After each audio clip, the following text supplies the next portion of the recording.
Здравейте! Едно бързо видео.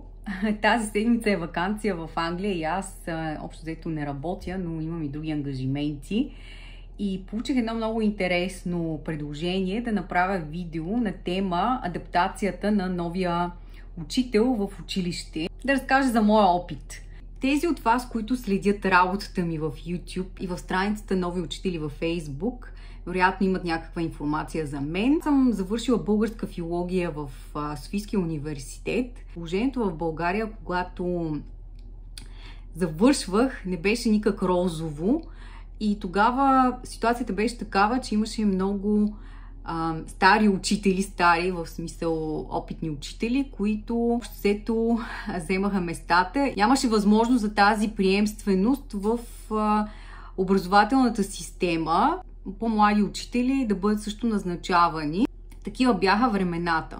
Съответно, много малко хора, да не кажа, че трябваше да имаше връзки, за да можеш да започнеш да работиш в училище тогава. На тази ситуация, която е благодарение на правителствата на България и политиката на България, доведе до това, което в момента е образователната система, защото едни правителства, които не са се грижили за приемственост в поколенията, виждате сега какво се получава. Ново имаме тази много силна и голяма възрастова разлика. Както да кажем, че последните години малко се изравни, все пак това, което беше в рамките на 10 години, което се наблюдаваше, да се изчакат по-старите учители да се пенсионират и тогава да се назначават нови учители. Това доведе естествено сега, както виждате, има много млади и неопитни учители в образованието и хора с опит. Политика. Аз не можах да вляза в системата на българското образование и когато завърших българска филология, трябваше да работя като търговски представител, защото трябваше по някакъв начин да си изкарвам хляба. В 2008 година взех решението да напусна България, защото не виждах перспектива за мен. И реших, че е време да науча английския и без това ми беше голяма мечта. И заминах за Англия.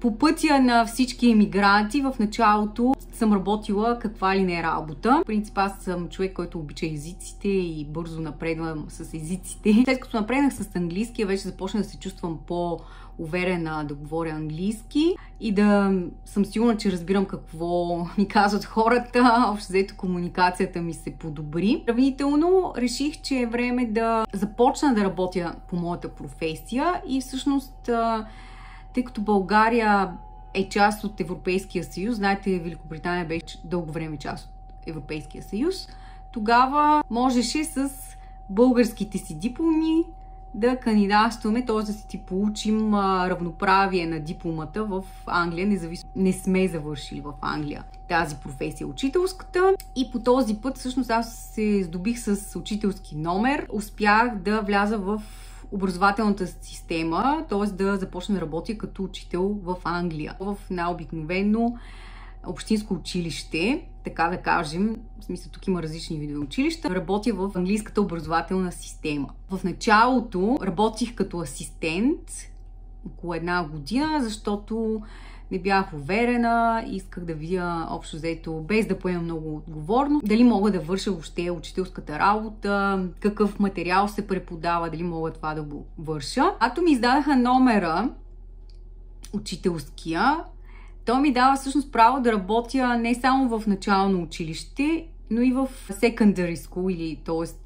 след началното училище, следващия курс на обучение. Тук се казва secondary school, което, да кажем, е нашата гимназия, но не съвсем. Да работя с по-големи ученици. Реших, че ще остана в началното образование. На мен лично много ми харесва да работя с по-малки деца. Така започнах да работя в сферата на образованието. Като нов учител, още повече учител, който говори чужд език, съм имала много притеснения и много увереност е имало в мен, когато започнах да работя. Сега вече от близо 8 години работя в сферата на английското образование. През мен са минали много класове и деца. Имам богат опит. Вече мога да кажа, че съм изключително уверена в това, което върша, защото нещата се повтарят.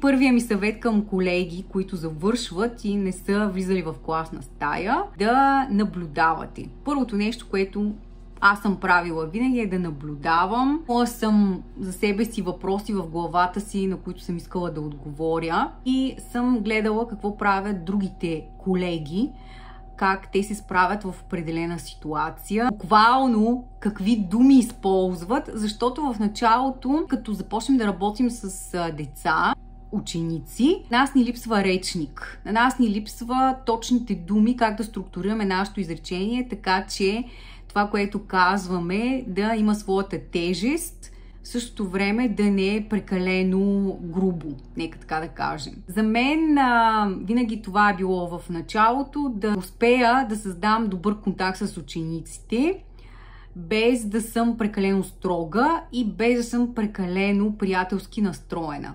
Трудно се постига, но се постига с опит. Когато през вас минат много класове, вие сам си изработвате стила на преподаване, начина по който вие се държите с учениците. Така че, разбира се, да има между вас добра комуникация, да има доверие и, разбира се, те да имат желание да учат от вашите уроци с вас и да имат добри резултати.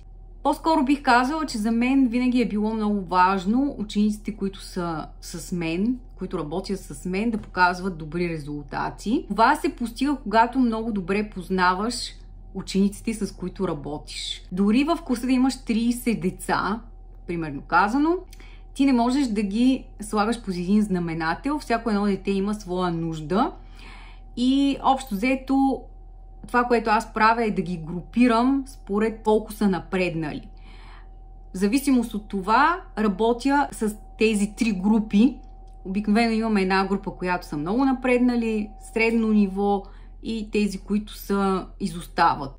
Тези, които изостават, имат нужда от повече внимание от учителя. Ако сте мързелив учител, ще предпочитете да работите с по-напредналите деца, но това няма да ви доведе до добри резултати. Затова аз винаги първо помагам на по-нуждаещите си деца, които напредват по-бавно. След това помагам на тези по средата и най-накрая се занимавам с тези, които са много напреднали. Тъй като напредналите деца са по-самостоятелни, вие като учител и млад учител, и по-възрастен учител, по-опитен учител, е добре да имате в плана си упражнения, занимания за 3 групи деца. По-напредналите, те са по-самостоятелни и могат сами да работят. Тези по средата също могат да работят по-самостоятелно. Вие се фокусирате върху групата деца, които не напредват толкова бързо, или най-изоставащи, така да кажем. Помагате, след това минавате на втората група, за да видите те как се справят с задачите, които сте им поставили, и минавате на третата група, където там ще ви е нужно най-малко време да дадете инструкции. На този принцип работя аз.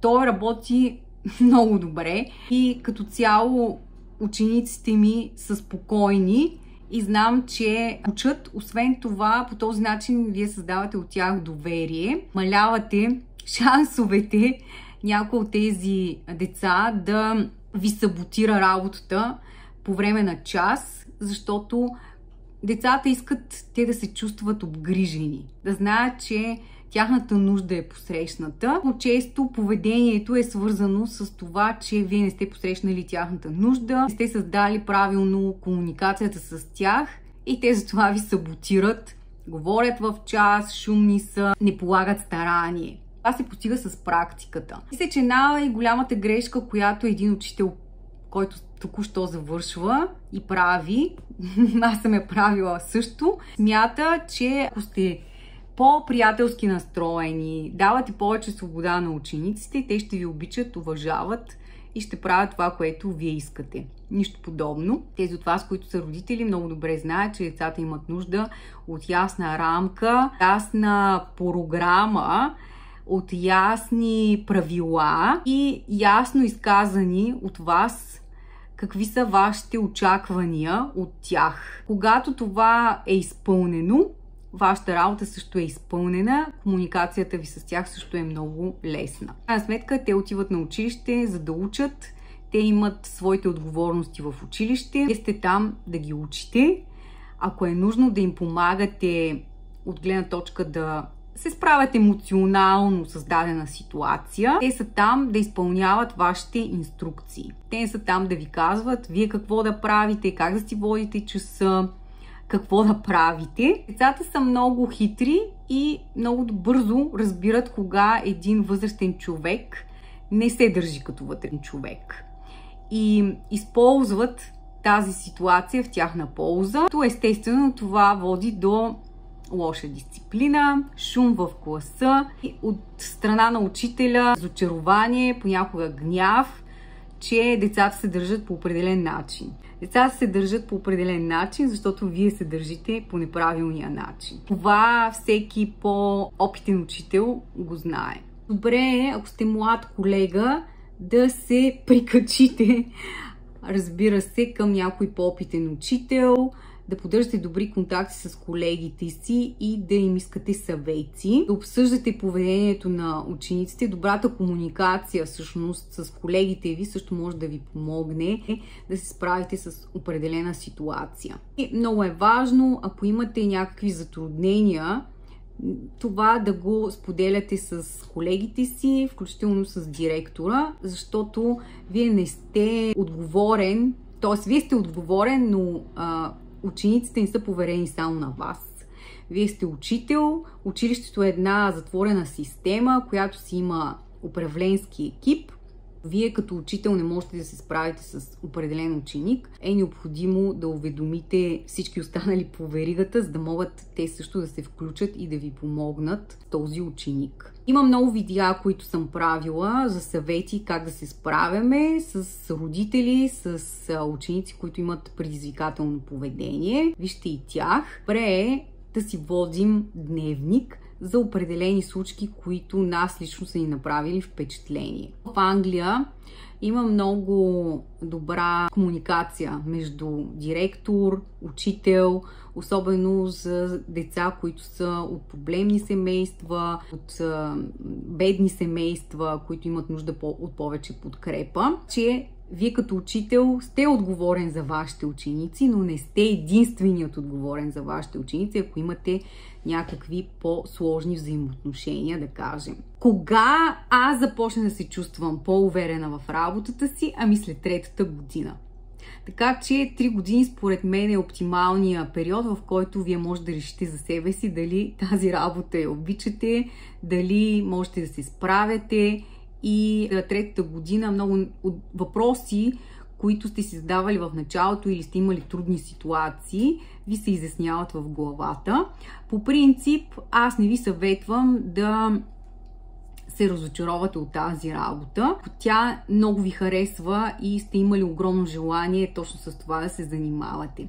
Тя не е лесна работа, но наградата, която получавате накрая, да видите резултатите на учениците си, добрите взаимоотношения с тях, това лично на мен много ми действа мотивиращо и не ме отказва да продължавам да работя тази работа. Така че учител с добре планирани уроци, учител с ясни очаквания и правила за поведение в класната стая и учител, който дава много, умее да разбира и вижда индивидуалните нужди на учениците, за мен е един успешен учител. И със сигурност такъв тип учител много приятно и лесно работи работата си и има чудесни резултати. До всяка работа в началото се изисква адаптация, изисква се повече да наблюдавате, да си отговаряте на определени въпроси, да питате, да искате съвети, ако е възможно, докато напаснете кой стил на работа най-много на вас ви подхожда. Затова първите 2-3 години са наистина период, в който ние повече практикуваме, отколкото работим като учител. Затова мислим, че са по-трудни години. Но по-натам нещата стават доста по-лесни, защото те се повтарят, типовете характери на децата се повтарят, типовете характери на родителите се повтарят и на вас много бързо ви идва в устата какво точно да кажете, какво да не кажете, как да го кажете и така нататък, за да имате един по-лесен работен ден, например.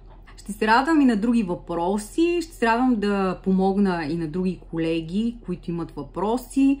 Нови учители е абсолютно доброволчески проект, който аз финансирам сама и споделям моя опит като учител.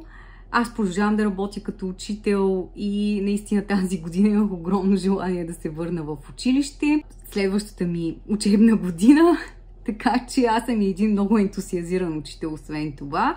Очаквайте още интересни видеа. Подготвям едно много интересно видео също. Очаквайте и него. Абонирайте се за канала. Последвайте групата в Facebook Нови учители и до нови срещи!